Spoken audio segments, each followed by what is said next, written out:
আউযু বিল্লাহি মিনাশ শাইতানির রাজিম বিসমিল্লাহির রহমানির রহিম। সুপ্রিয় পাঠকবৃন্দ, আপনাদের মাঝে আবার আমার দেখা। আমি আপনাদের সকলের সুস্থতা কামনা করি। নিত্যদিনের মতো আজকে আমার একটা উপস্থাপনা আছে। আপনাদের সামনে এলএলবি ফাইনাল ইয়ারের পরীক্ষা। সামনের যে পরীক্ষাগুলো আছে সবগুলো বিষয় নিয়ে আমি আস্তে আস্তে একটা একটা করে আপনাদের সামনে তুলে ধরব। এই ব্যাপারে আজকে প্রথমত আমি আপনাদের প্রথম সাবজেক্ট যেটা, সেই বিষয়ে কিছু আলোকপাত করতে চাই স্বল্প পরিসরে। আশা করি আপনারা উপকৃত হবেন। আপনারা যারা এলএলবি শেষ বর্ষ পরীক্ষা অংশগ্রহণ করতে যাচ্ছেন আগামী 10 তারিখে, সেক্ষেত্রে আপনাদের করণীয়, কিভাবে আপনারা এই পরীক্ষায় অংশগ্রহণ করে ভালোভাবে কৃতকার্য হতে পারবেন, সে বিষয়ে দীর্ঘ আলোচনা না করে শুধু বলবো, আপনি যখন নিজেকে প্রস্তুত করেছেন, সেই প্রস্তুতিকে হাতে রেখেই স্বল্প পরিসরে যতটুকু সম্ভব বিশ্বাস এবং আস্থা রেখে আপনি পরীক্ষায় অংশগ্রহণ করবেন এবং অবশ্যই ভালো ফল আশা করি আমি। আজকে আপনাদের সেই প্রত্যয়েই স্বল্প পরিসরে কিছু প্রশ্ন এবং তার সমাধান কীভাবে করা যায় সে ব্যাপারে আলোকপাত করব।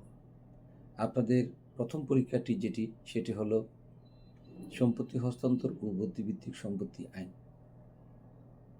তো সম্পত্তি হস্তান্তর ও বুদ্ধিভিত্তিক সম্পত্তি আইন, এই দুটি চ্যাপ্টারই আপনারা, অর্থাৎ দুটি বিষয়ে আপনারা পরীক্ষা দিবেন।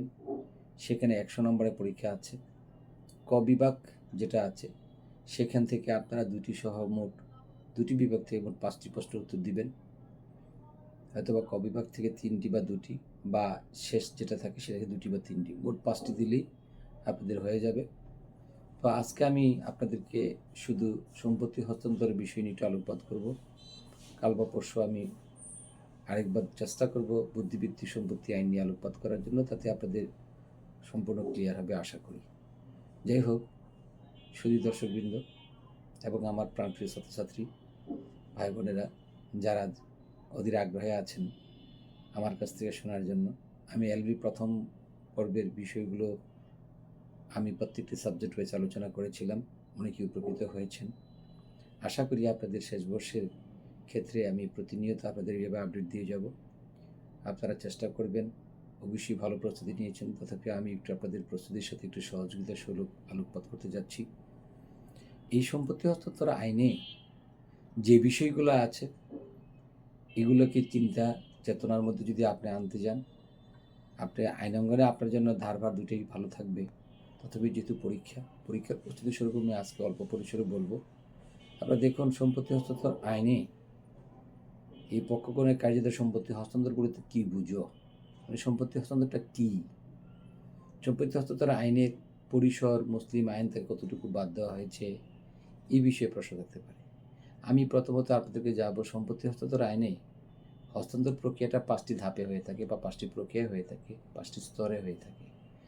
আপনি 5টি স্তর যদি জানেন, তাহলে আমি মনে করি যে আপনি ফুলফিল আনসার করে আসতে পারবেন। এই সম্পত্তি হস্তান্তর আইনের কি কি স্তরে সম্পত্তি হস্তান্তর হয়, আপনাকে প্রথমত আমি বলবো 5টি স্তর। সেই 5টি স্তরের মধ্যে রয়ে গেছে সেল, এটা বিক্রয়; মর্টগেজ, এটা রেহান; গিফট, এটা দান; লিজ, এটা ইজারা। এর 4টি। এটা চেঞ্জ, যেটাকে বলা হয় পরিবর্তন। অর্থাৎ এই 5টি বিষয় যদি আপনি হস্তান্তর প্রক্রিয়া ভালোভাবে জানেন, তাহলে আমি মনে করি আপনার এই সম্পত্তি হস্তান্তর আইনে আপনি কোথাও প্রশ্নের দিক থেকে আপনি ঠেকবেন না। বিক্রয় সম্বন্ধে সকলেই অবহিত। বিক্রয়ের ক্ষেত্রে কী কী উপাদান, কে কার কাছে বিক্রি করতে পারবে, তার যোগ্যতা কী, ক্রেতা বিক্রেতা তার মাঝখানে কী প্রদান করতে হবে, এই বিষয়গুলো আপনারা ভালোভাবে অবহিত। ঠিক তেমনই মর্টগেজ অর্থাৎ রেহেনেরও এখানে ক্ষেত্রে যদি আলোকপাত করতে যান 6টা চ্যাপ্টার 6টা ক্ষেত্র আছে, রেহেন 6 ভাবে দেওয়া যায়, সেটা একটু দেখে নেবেন। তাহলে আমি মনে করি সেক্ষেত্রেও আপনাদের একটা প্রশ্ন ক্লিয়ার হয়ে যাবে। যদিও আমি একটু আলোকপাত করব, প্রথমত 5টি বিষয় নিয়ে আলোকপাত করতে যাচ্ছি। তারপরে তৃতীয় ধাপে আসেন, আপনি গিফট কাউকে দান করলেন, সেই দানের ক্ষেত্রেও আপনি দাতা গ্রহিতা লাগবে, যাকে দিবেন তার সম্মতি লাগবে। এই যে 3টি ধাপ বললাম, প্রথম ধাপটা বললাম বিক্রয়, দ্বিতীয় ধাপ বললাম আপনাকে মর্টগেজ, তৃতীয় ধাপ বললাম আপনাকে গিফট। এই 3টা ক্ষেত্রেই দাতা গ্রহিতা এবং সম্পত্তি হস্তান্তর প্রক্রিয়াটা সম্পূর্ণ করতে হবে এবং রেজিস্ট্রেশনের মাধ্যমে করতে হবে। চতুর্থ নম্বরে যেটা বললাম সেটা হলো লিজ যারা, আপনি যখন কোনো সম্পত্তি আপনি অথবা কোনো প্রতিষ্ঠান বা সরকার কর্তৃক যেটা স্থায়ীভাবে হস্তান্তর নয়, ভোগ বিলাসের জন্য, ভোগের জন্য একটি নির্দিষ্ট সময়, বছর বা বছরান্তে বা একটা টাইমিং নিয়ে যখন আপনি এটা ভোগ করবেন, ওই প্রক্রিয়ার হস্তান্তরটা হলো লিজ। সেটা হাট, বাজার, নদী বা কোনো ব্যক্তির যে সম্পদ, যেটা লিজ নেওয়া হয়। লিজের ক্ষেত্রে প্রায়টাই আমরা দেখে থাকি কৃষি ক্ষেত্রগুলোর চাইতে যেন অকৃষি, যেগুলো কৃষিক্ষেত্রের পরিপূর্ণতা না, যেগুলোর মধ্যে বনজ অথবা যে ল্যান্ডগুলো সাধারণত বাজার, হাট, রাস্তাঘাট বা জনকল্যাণের কোনো একটি কাজে সর্বত পড়ে থাকে, সেগুলো লিজ হিসেবে ব্যবহৃত হয়। আমরা কৃষিক্ষেত্রে এগুলো দেখি না, এগুলো হয়ও না। সেগুলো রেহেন, মর্টগেজ বা সেল বিক্রয়ের ক্ষেত্রে, সেলটা সব ক্ষেত্রেই হয়। আমরা আসি এই জিনিসগুলো যখন আলোকপাত করতে যাব, আমরা দেখব যে বিক্রয়, মর্টগেজ, গিফট, লিজ, এই যে জিনিসগুলো আছে, মানে যারা এই জিনিসগুলো আপনাকে প্রত্যেকটির উপাদান কি, কখন কোন সময় কি করতে হয়, এই বিষয়গুলো একটু দেখে নেবেন অল্প পরিসরে।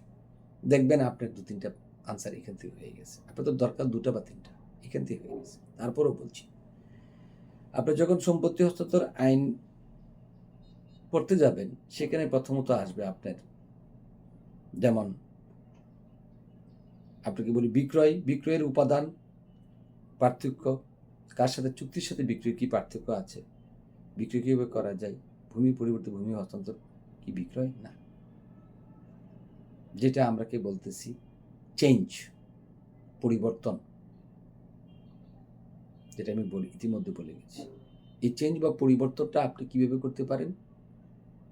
আপনার একটা নির্দিষ্ট সম্পদ আছে, ল্যান্ড আছে, আরেকজনের একটা ল্যান্ড আছে, সেই ল্যান্ডের পরিবর্তে আপনি ল্যান্ড তাকে দিলেন, সে আপনাকে দিলেন। এইভাবে আমরা এই চেঞ্জটাকে টাকার মধ্যেও করতে পারি, তবে টাকা দ্বারা ভূমি নেওয়া এটি পরিবর্তন এখানে চলবে না। টাকা দিয়ে টাকা পরিবর্তন করা যাবে, ভূমি দিয়ে ভূমি পরিবর্তন করা যাবে, এগুলো একটু মাথায় রাখতে হবে। আসুন আমরা সত্যের পরোক্ষ নিশ্চয়তা কি, এটাকে আমাদের সত্যের পরোক্ষ নিশ্চয়তা হলো যিনি সত্যের মালিক, যিনি ল্যান্ডের মালিক, যিনি বিক্রেতা বা যিনি সত্যের মালিক, আমরা যাকে বলি যে আমার সত্তা, আমি ইচ্ছা করলে কাউকে ল্যান্ড বিক্রি করতে পারি বা আমি এটা কাউকে হস্তান্তর করতে পারি, ভোগ করতে পারি, এটা হলো সত্যের অধিকার। এই সত্যের পরোক্ষ উক্তিটা হলো এই, যদি আমার সত্যে কেউ ব্যবহার করে আর সেই সত্যটাকে আমি স্বীকৃতি দিই, যদিও সেটা আমি একেবারে ছেড়ে দিইনি, সেটাই সত্যের আমরা বলতে পারি পরোক্ষ নিশ্চয়তা। আমরা দলিলের শেষ পৃষ্ঠে দেখব, সেখানে বলা আছে, আমি হলফ করে বলে থাকি অনেক কথা, এই হলফগুলো একটা পরোক্ষ নিশ্চয়তা। আমি সম্পদ বিক্রি করলাম, আমার উত্তরাধিকার কখনো দাবি করবে কিনা সেই বিষয়ে একটা নিশ্চিত হলফ নামে আমরা উল্লেখ করে থাকি, এবং করা যাবে না, করলে আইনগত ব্যবস্থা নেওয়া যাবে এবং আপনি আপনার সম্পদ গ্রহণ করার পর আপনি আপনার মতো করে ব্যবহার করা এবং আপনিও সেল বিক্রয় বা যে কোনো ব্যবস্থা আপনি নিজে স্বাধীনভাবে করতে পারবেন। এই যে একটা হলফনামা, এটা একটা সত্যের পরোক্ষ নিশ্চয়তা। উইলের দ্বারা হস্তান্তর কেন সম্পত্তি হস্তান্তর হয় নাই, এটা একটা ব্যাপার। অ্যাকচুয়ালি উইল জিনিসটা হলো ভবিষ্যতে প্রাপ্তি। আমরা সম্পত্তি হস্তান্তর বলা হচ্ছে এইটা আপনি যখন সম্পত্তি কেউ কাউকে দিয়েই বা নেয়, সেখানে এটা দেওয়া হয়ে যায়, সেটা হাতে থাকে না। যিনি দাতা তার কাছ থেকে চলে যায় গ্রহীতার কাছে। কিন্তু আমরা যখন দেখব উইলের মাধ্যমে যেটা দেওয়া হয়, উইল করা হয়, ভবিষ্যতে পাবে, সেই মর্মে কিন্তু এই সম্পদ হস্তান্তর হয় না। এটা মৃত্যুর পর কার্যকরী হয়। এক্ষেত্রে এটা সম্পত্তি হস্তান্তরের আওতায় পড়ে না। এভাবে আমরা যদি আলোকপাত করি বা দেখি, যেমন বিক্রয়ের সাথে রেহেনের পার্থক্য কী, যেহেতু 5টি স্তর আছে, আপনাকে একটু পার্থক্য করতে হবে। একটার সাথে একটা পার্থক্য যদি আপনি ভালো করে স্তরগুলো বুঝেন, পার্থক্যগুলো বুঝবেন। কাহারা রেহান মুক্ত করার অধিকার প্রয়োগ করতে পারে? একটা শব্দ আছে, clock on the right of the redemption. এটা ক্লক পারে, অর্থাৎ ক্লক মানে বাধা, প্রতিবন্ধকতা, রাইট অফ দ্য রিডেমশন অর্থাৎ